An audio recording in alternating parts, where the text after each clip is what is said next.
Before I traveled to Australia for the first time, I thought I was prepared for everything. I knew all the rules and what to do and not to do, except for one thing, and that is the Aussie slang word. Because there are words that make a lot of sense in Australia, but American travelers like myself will be horrified to hear them. So today, I want to go over the top 8 Aussie words that genuinely shocked me in Australia. And even if you're Aussie and you believe you know everything, bro, the one at the end will totally surprise you.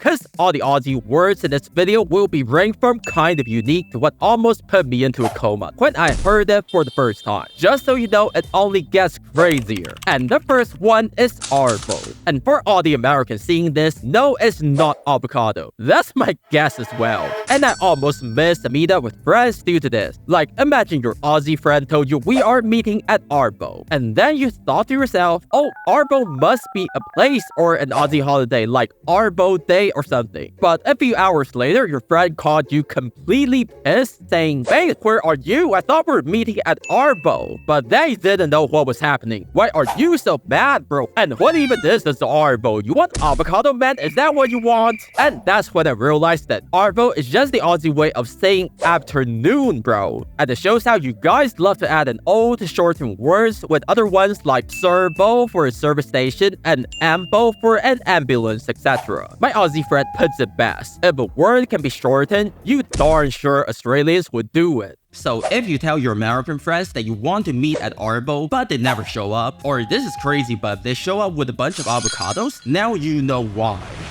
But it's only a first shock I went through in my trip to Australia. And it's nothing compared to how shocked I was to see you guys hitting the subscribe button faster than all the Americans combined. But the next Aussie word I want to bring up, bro, is actually a bunch of words. And that is the nicknames you've given to cities and places across Australia. Brisbane? What is that? They only got Brizzy. I went to Stradbroke Island. Aussies call it Straddy. A small town called Fremantle, bro, they just call it Frio. But the best one for Sydney, they just call it Kidney. Because apparently you need to sell one just to afford to live there. Gosh, the Aussie humor, I can't take it. And you won't believe how confusing it is when you're traveling to places for the first time. Like, imagine you're going to a city center and they keep telling you, well, the Civic is that way. And you be like, no, I want the city center, not the Civic. What do you mean it's the same thing?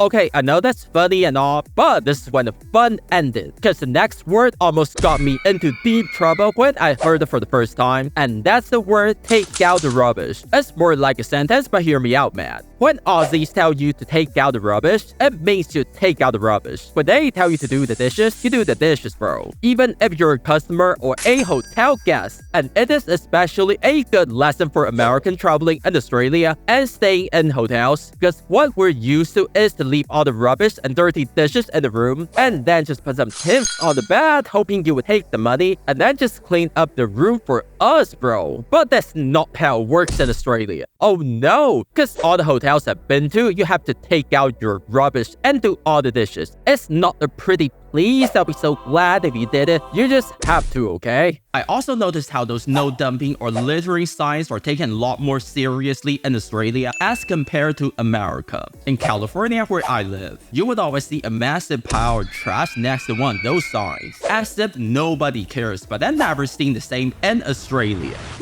And thank goodness, let's hope it all stays that way. Not everything needs to be Americanized, am I right? But what about the British? Cause the next word has everything to do with them, and that is the word palm. Now, the British ain't no strangers to nicknames. Every nation has one for them, especially Americans. And I don't know if it means we all love them or if it's the other way around. But I sincerely don't get why you guys would call them palms. Like, some say it came from pomegranate due to the color and stuff, while many say it came from prisoner of His Majesty. But should they be glad to be called a palm? Or is it like when you call an American a yank and you're actually making fun of the stereotype? Please enlighten me in the comment section, bro. As well as the next one, and that is the infamous yeah and nah. especially when used in a row. Just like, hey, you guys want a cup of latte? Nah, yeah, nah. Okay, so is that a yes or a no? Why can't there just be a yeah or a no? What are you trying to say to me, man? But turns out, only the last one counts. The rest is just filler or the sound you guys make when you think. And sometimes, like, did you ever notice how the first yeah can be super long? It's like, yeah, nah. Bro, you need a few seconds, we get it, and we don't need audio cue.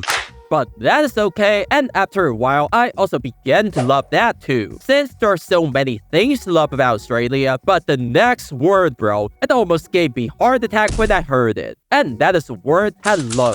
And it's not about what it means, but more about when it is used. Like, I could have sworn that America and Australia use different English. Bro, cause in America, you almost never say hello to strangers. But in Australia, especially when I was traveling in Perth all the way in West Australia, bro, anyone coming up to me on the street, you can expect to hear a hello or some variations of it. Turns out in Australia, you're supposed to say hello to one another, especially when you're in a small town or a relaxing place like a beach. So it shocked me in a way that why can't we do the same in America? Why can't we be as friendly and loving as Aussies? The next one is also the case, and that is the word sorry. Like, I have heard more sorry during my 2-week trip to Australia than my entire life living in America, bro. If I wasn't paying attention and I bump into an Aussie, they would apologize first. If they feel like they're walking a bit slow and you're waiting behind them, they would apologize. And I'm just confused, like, why do you need to apologize? You did nothing wrong. I should be the one to apologize. But compared to America, where the common practice is to blame others even if you're the one being wrong, because saying sorry in America is like admitting you're guilty and you should go to prison or something. Also, one thing I want to bring up is, you always hear people saying how Japanese are the most polite, right? But I feel like Aussies should be up there at the top as well. Like, I've seen Japanese being rude from time to time, but I have literally never seen an Aussie being rude to anyone. Except for maybe politicians, but they don't count, okay? But after all that, what is the one word that shocked me the most in Australia? Because it's no secret that America is going through a lot right now. So I kind of wonder if I was gonna see similar stuff all over Australia. And that's why when the next word came out of my Aussie friend, that was also the moment I realized why Australia will always be different and better than America. And that is the word patriotism, or rather the lack of it being brought up in Aussie conversation. So Aussies do love Australia. Even foreign nations know that. But you guys rarely call yourself patriotic in your everyday conversation. And it's simply shocking to me at first. Like, how do you love your nation without chanting USA, USA every second? How do you show that you care without having political decoration all over the window? Well, turns out it's more about action. If you love your nation, you don't say it, but you show it in detail in your everyday life. And if there's one lesson I want to take back to America from Aussies, then I'm glad this could be the one. But there is still one thing I have to know. Do you guys really call McDonald's and Macca's in Australia or not? Because I kept hearing I'm going to Macca's this and Macca's that, and I don't know if you want a burger. Or do you want to go to Mecca in Saudi Arabia? It's impossible to tell if you guys are being serious or sarcastic sometimes. But one thing you'll never have to be sarcastic about is how Australia is way better than America in so many aspects. And in this video, I talk about the ones that absolutely shocked me the most, and I can't wait for America to learn from you guys. But you can click on the video to find out what they are.